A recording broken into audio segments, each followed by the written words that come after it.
empecemos con todo el tema de la transformación digital. Ya esta palabra o esta frase es algo que se viene escuchando hace algunos años, pero que la pandemia exponenció.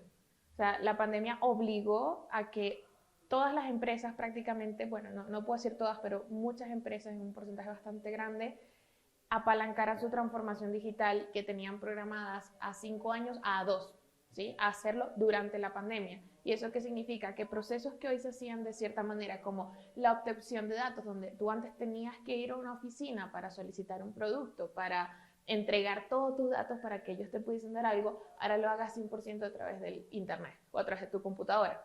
Ahora tú puedes solicitar, por ejemplo, una tarjeta de crédito, abrir una cuenta, un CDT, lo que tú quieras, o hablando desde el punto de vista financiero, o solicitar un producto X, lo haces 100% de manera digital.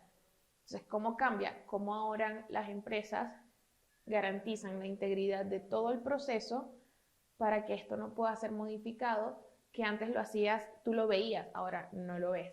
¿Okay? Entonces, ¿cómo de manera digital proteges todo esto que está por detrás para que tus datos estén resguardados? ¿Okay? Y cómo les da seguridad al cliente. Nosotros desde el punto de vista de seguridad desarrollamos un control de seguridad, lo hacemos es seguridad en capas.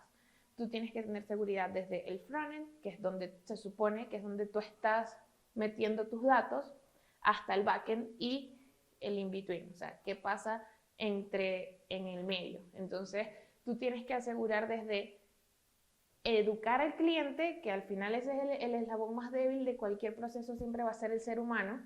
Pues el tema de la protección de datos siempre ha sido un tema álgido, sobre todo desde que se han creado diferentes leyes, ¿okay? Hay que tener en cuenta que las diferentes áreas de empresas que tenemos acá en Colombia están reguladas por diferentes entidades y todas siempre se han fijado o preocupado mucho por la protección de datos.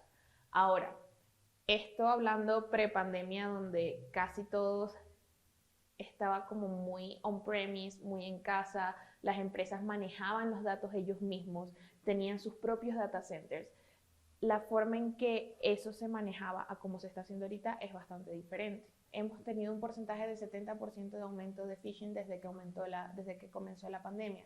¿Por qué? Porque pues evidentemente al todo irse a cloud, a todo digitalizarse, se empezaron a crear un montón de páginas exactamente iguales donde buscan simplemente engañar a la gente para que ahí coloquen todos sus datos personales y no los estás recibiendo realmente en tu empresa, sino en cualquier otro lado. Pues cuando hablamos de ingeniería social y de phishing, para ambos casos estamos hablando de educación 100% al cliente, o sea, al usuario final.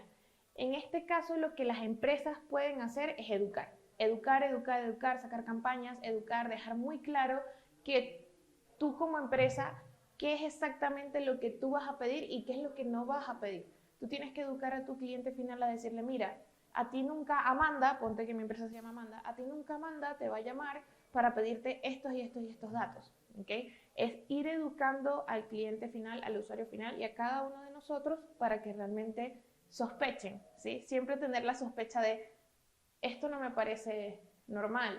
Ah, mira, estoy entrando a una página que es un comercio que luce exactamente igual a la empresa donde yo siempre compro y de repente los precios están muchísimo más bajos. ¿Por qué? En la seguridad de la información tenemos los principios de asegurar la información en la transmisión, en el proceso y en el almacenamiento. ¿Cómo aseguras la información en esos 3 puntos? Eso es clave. Porque si no lo aseguras en alguno de esos puntos, ahí es donde está tu punto más crítico. Creo que de los ataques es el que más ha tenido un incremento desde la complejidad de los ransomware que hemos visto en los últimos años hasta la cantidad de ransomware que hemos visto en los últimos años. O sea, es uno de los principales ataques que tenemos actualmente desde que comenzó la pandemia. Depende del tamaño de la empresa. Acuérdense que el dato es los datos son el nuevo petróleo, es la nueva economía, pero casi siempre se manejan cifras de $100,000 para arriba. ¿Okay? Y ahora si hablamos de bitcoins, ya no te piden solo dólares, te piden bitcoins, depende de la moneda en que te estén cobrando, pero calcula unos $100,000. Y si estamos hablando, por ejemplo, de empresas como la salud, ¿sí? Imagínate lo grave, o más que lo grave, lo interesante que son los datos de una empresa de salud, ¿no? Tú puedes hacer o deshacer mucho con esa data, o una empresa extremadamente importante, o no sé, pública,